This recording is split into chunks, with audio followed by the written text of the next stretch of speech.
비 오는 저녁, 지방 교회 당회실이었어요. 장로 5분이 앉아 있었고 분위기는 무거웠습니다. 새로 나온 학생 수련회 비용 지원은 어렵습니다. 원칙대로 교회에 출석하는 학생만 지원해야 합니다. 그때 학생부장 집사가 조용히 종이를 꺼냈습니다. 장로님들, 이건 지출결의서가 아닙니다. 목사님이 개인적으로 보태신 내역입니다. 아이들 18명 이미 다 지원하셨습니다. 당회실이 멈췄죠. 누군가가 낮게 말했습니다. 목사님은 왜 우리한테 말도 안 했습니까? 박준호 목사는 고개를 숙였습니다. 당회에서 결정한 부분을 불편하게 하고 싶지 않았습니다. 아이들이 예배 자리로 나오는 게 먼저였어요. 안녕하세요.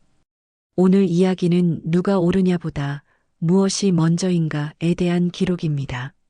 마음에 닿으시면 구독과 좋아요로 함께 해주시고 같이 보고 싶은 분께 추천해 주시면 말씀을 드라마로 하나님께 나아가는 또 다른 방법이 됩니다. 이 채널은 교회나 그 누구를 정죄나 비난하지 않고 갈등 속에서도 하나님이 어떻게 회복하고 교회를 이루시는지 조용히 나눕니다. 박준호는 서울 외곽교회에서 협동 목사로 섬기고 있었어요. 청소년부와 새가족 청년을 맡았지만 그의 사역은 예배당에서만 시작되지 않았습니다. 가정 방문이 어려운 아이가 있으면 그는 학교 앞에서 기다렸죠. 학원 끝나는 시간에 맞춰 햄버거와 추운 날에는 따뜻한 음료를 들고 서 있었습니다. 아이들은 처음엔 피했습니다. 목사님이 왜 여기 와요? 교회 싫어요. 말은 짧았지만 그 짧은 말 뒤에 긴 밤들이 숨어 있었습니다. 박준호는 설교하지 않았어요. 전도지를 내밀지 않았죠. 그저 오늘은 어땠어? 오늘도 수고 많았어. 공부하느라 힘들지를 묻고 아이가 대답하면 고개를 끄덕였습니다. 몇 주가 지나자 아이는 조용히 말하기 시작했어요. 집에 들어가기 싫은 이유, 부모의 싸움, 친구들 사이에서 숨는 법. 박준호는 그 얘기를 들으며 마음속으로 기도했습니다. 주님, 이 아이의 있는 곳, 어느 곳이든 예배가 되게 해주세요. 아이 하나가 물었죠. 목사님은 왜 이렇게까지 해요? 박준호가 짧게 답합니다. 내가 교회에 못 오면 내가 너에게 가면 되잖아. 그 말은 논리보다 약속이었습니다. 전도는 그날 그렇게 문이 열렸습니다. 청년 사역도 비슷했습니다. 취업이 계속 미끄러지고 알바로 버티는 청년이 저는 낙오자인 것 같아요라고 말하던 날이 있었죠. 박준호는 예배당에서만 보자고 하지 않았습니다. 청년이 일하는 곳 근처로 갔어요. 퇴근 시간에 맞춰 잠깐 서서 오늘도 버텼구나 한마디만 건넸습니다. 청년은 처음엔 민망해했습니다. 목사님, 이런 데까지 오지 마세요. 박준호는 웃지 않고 진지하게 말했죠. 괜찮아. 내 삶이 예배에서 빠진 적은 없어. 그날 청년은 처음으로 예배 이야기를 꺼냈습니다. 저 같은 사람도 예배 드려도 돼요? 박준호는 길게 설명하지 않았습니다. 예배는 잘 사는 사람이 드리는 게 아니라 하루를 겨우 살아낸 사람이 하나님 앞에 서는 거야. 그 말은 해결책이 아니라 자리였어요. 청년은 다음 주일 뒷자리에 조용히 앉았습니다. 박준호는 그 청년을 공개적으로 소개하지 않았어요. 대신 설교 끝에 한 문장을 남겼습니다. 하나님은 오늘도 버틴 사람에게 은혜를 주십니다. 청년의 눈이 젖었습니다. 박준호는 회의 자리에서도 목소리를 높이지 않는 사람이었습니다. 누가 삐딱한 말을 해도 그는 상대를 꺾지 않았죠. 대신 예배를 더 단단히 붙들었습니다. 주일 예배, 수요 예배, 금요 기도회. 준비할 때마다 강단 아래에서 오래 기도했어요. 주님, 제가 말로만 전도하지 않게 하시고 예배가 진짜 삶을 붙드는 능력이 되게 해주세요. 교회 안에는 소문이 돌기 시작했습니다. 박 목사님 설교는 화려하진 않은데 이상하게 진실이 따라온다. 예배 끝나면 딱 느껴져. 저분은 예배를 일로 하지 않는구나. 생명을 거는구나. 박준호는 칭찬을 들으면 오히려 조용해졌습니다. 제가 잘해서가 아니고요. 주님이 사람을 살리시는 걸 제가 옆에서 보시는 겁니다. 그렇게 말하며 다시 현장으로 갔죠. 이때까지만 해도 그는 몰랐습니다. 하나님이 그를 더 어려운 교회로 보내실 준비를 하고 있었다는 것을요. 어느 날 서울 외곽교회에서 청빙 연락이 왔습니다. 담임 목사 자리였죠. 그런데 그 교회는 소문이 있었습니다. 목사들이 6달, 길어야 1년을 버티지 못하고 떠난다는 교회. 장로들이 내보낸다는 말도 들렸어요. 박준호는 바로 고사했습니다. 저는 지금 맡은 영혼들이 있습니다. 그는 도망치듯 말하지 않았고 상대를 탓하지도 않았습니다. 그냥 조용히 하나님의 때가 아님을 전하며 거절했죠. 그런데 마음이 이상했습니다. 거절했는데도 평안이 오지 않았어요. 예배 준비를 하다가도 그 교회 이름이 떠올랐습니다. 주님, 왜 제 마음이 이렇게 남습니까?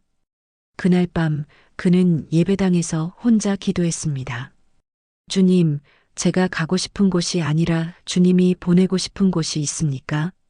대답은 즉시 오지 않았습니다. 하지만 질문이 사라지지 않았죠. 어떤 부르심은 이렇게 천천히 사람을 붙잡습니다. 며칠 후 연세 많은 권사가 교회까지 찾아왔습니다. 권사는 앉자마자 울었습니다. 목사님, 우리 교회가 이대로 끝날까봐 무서워요. 그 울음은 감정이 아니라 마지막 희망 같았어요. 권사는 말했습니다. 예배보다 회의가 많았던 시간들, 청소년이 떠난 뒤에도 아무도 아파하지 않았던 분위기, 목사님이 오면 사람이 아니라 관리자를 원하는 듯한 장로들의 눈빛. 그런데 마지막에 이렇게 말했습니다.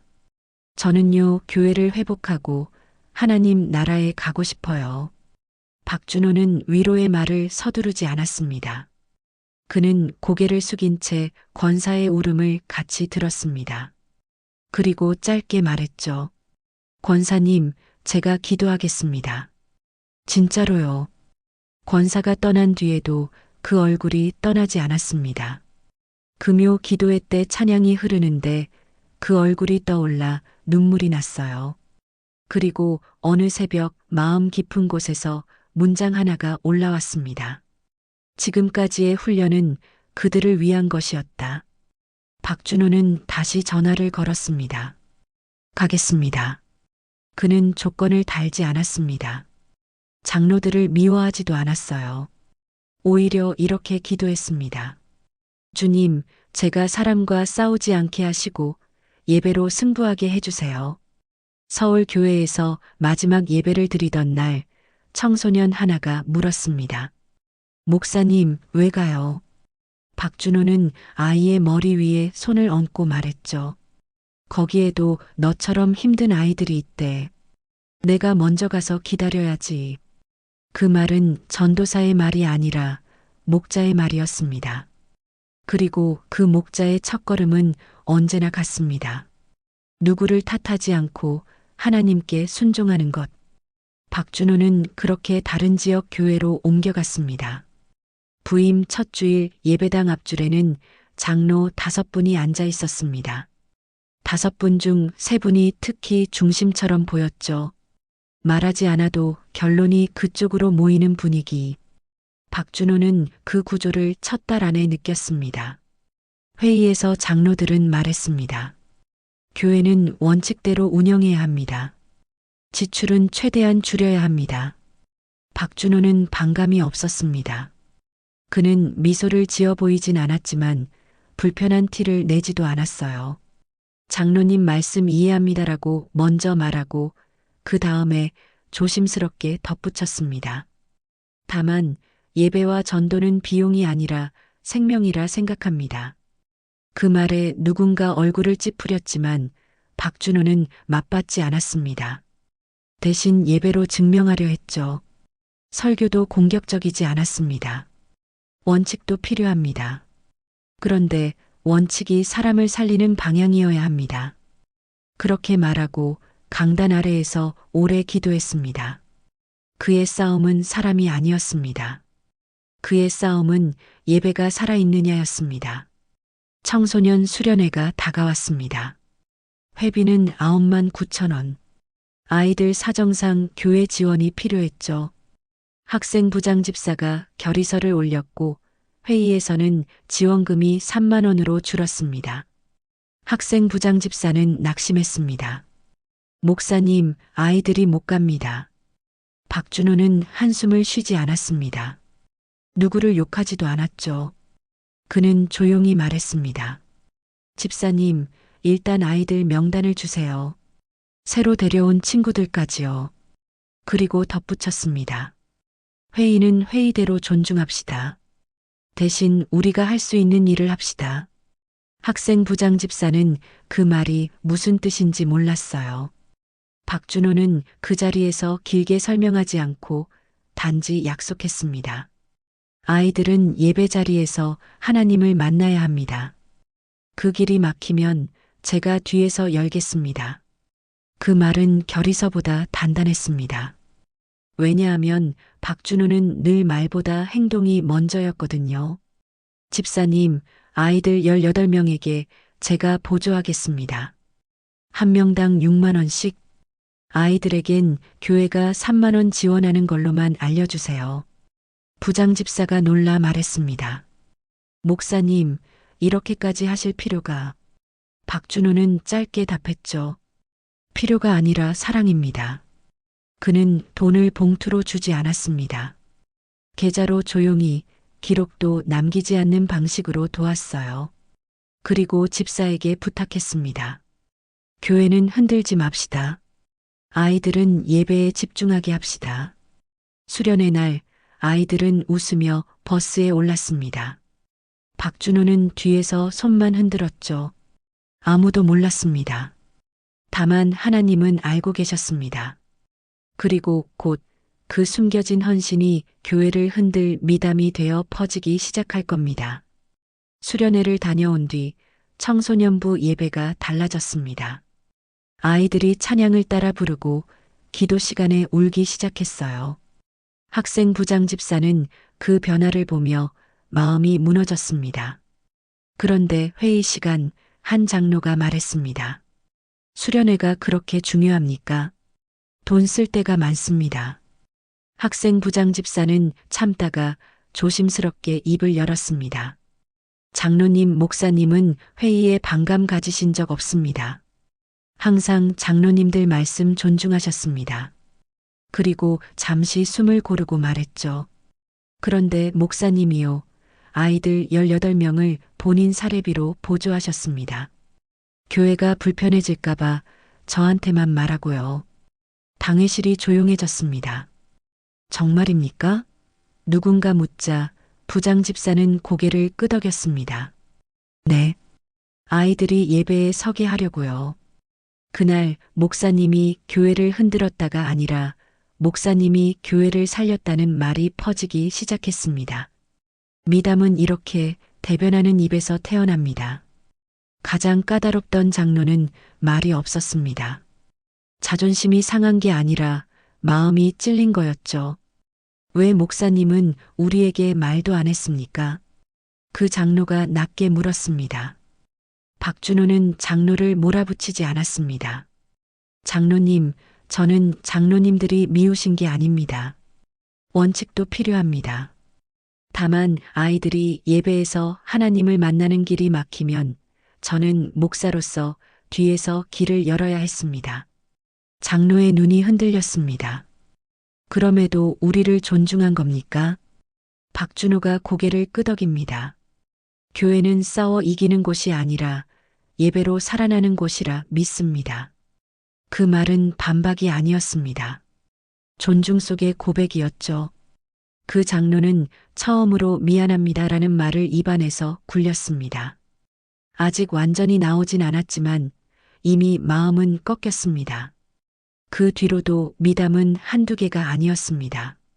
박준호는 청년 알바 현장에 찾아가 조용히 밥을 사주고 새가족이 월세 때문에 흔들리면 익명으로 쌀과 라면이 도착하게 했습니다. 사람들은 뒤늦게 알았습니다. 목사님이 그렇게 하셨대. 하지만 박준호는 늘 같은 말만 했죠. 저는 한 게 없습니다. 예배가 사람을 살린 겁니다. 설교는 점점 더 현실을 끌어안았습니다. 그는 성공담을 말하지 않았어요. 우리는 이 땅에서 버티는 사람들입니다. 그런데 예배는 버티는 우리를 다시 걷게 합니다. 청소년이 살아났고 청년이 돌아왔고 예배의 공기가 달라졌습니다. 교회는 이제 관리되는 조직이 아니라 살아있는 공동체 쪽으로 움직이기 시작했습니다. 누군가의 큰 소리 때문이 아니라 누군가의 조용한 헌신이 쌓였기 때문이었습니다. 교회는 조금씩 바뀌었습니다. 헌금이 늘어서가 아니었어요. 쓴다 안 쓴다가 아니라 어디에 써야 하는가가 달라졌죠. 장로들도 이전처럼 딱딱하지 않았습니다. 목사님, 이번에는 청소년 수련회 지원을 더 올려보겠습니다. 그 말이 나왔을 때 학생 부장 집사는 눈물이 났습니다. 박준호는 기뻐했지만 들뜨지 않았어요. 감사합니다. 우리가 아이들을 하나님께 보내는 겁니다. 예배 후 성도들은 서로 격려했습니다. 우리는 이 땅의 여행자입니다. 천국 한복판에서 예수님을 만날 사람들입니다. 그 말이 구호가 아니라 실제 분위기가 됐습니다. 교회는 돈을 지키는 곳이 아니라 사람을 살리는 곳으로 회복되고 있었습니다. 어느 주일 저녁 그 장로가 박준호를 불렀습니다. 목사님, 제가 계속 원칙만 말했습니다. 박준호는 고개를 숙여 들었습니다. 장로가 이어 말하죠. 그런데 목사님은 원칙을 깨지 않고도 아이들을 살리는 길을 찾더군요. 저는 그게 부끄러웠습니다. 박준호는 장로를 이긴 표정을 짓지 않았습니다. 오히려 장로의 손을 잡고 말했어요. 장로님, 원칙이 죄는 아닙니다. 다만 원칙이 사랑과 만나면 교회가 살아납니다. 장로가 낮게 말합니다. 목사님, 제가 틀렸습니다. 그 한마디로 끝났습니다. 교회는 바뀌었습니다. 누군가를 눌러서가 아니라 마음이 돌아서서요. 박준호는 강단 앞에서 혼자 기도했습니다. 주님, 제가 사람과 싸우지 않게 하시고 예배로만 싸우게 하셔서 감사합니다. 그는 자신이 대단한 일을 했다고 생각하지 않았습니다. 다만 하나님이 가장 아픈 교회를 위해 자신을 훈련시키셨다는 걸 알았죠. 예배당 불을 끄기 전 그는 마지막으로 좌석을 바라봅니다. 청소년들이 앉던 자리, 청년이 처음 고개 숙이고 울던 자리. 그는 속으로 고백합니다. 목회는 자리나 권력이 아니라 끝까지 찾아가 사랑하는 일이구나. 그리고 마음 한쪽에서 또 다른 확신이 올라왔습니다. 하나님이 이 교회를 살리신 이유는 여기서 끝이 아니라 더 많은 영혼을 살리기 위함이라는 것. 박준호는 문을 잠그고 나왔습니다. 밤 공기는 차가웠지만 마음은 뜨거웠습니다. 예배는 끝났지만 전도는 계속될 것이니까요. 여러분은 누군가를 살릴 때 말로 먼저 가나요? 아니면 시간과 발걸음으로 먼저 가나요? 이번 주 한 사람에게 기도할게요에서 멈추지 말고 10분이라도 함께 들어주는 마음을 가져보세요. 교회 안에서 원칙을 말할 때 사람을 살리는 방향인지 한번 더 점검해 보세요. 예배를 습관처럼 드려지는 것이 아니라 내 삶을 붙드는 자리로 다시 세워보세요.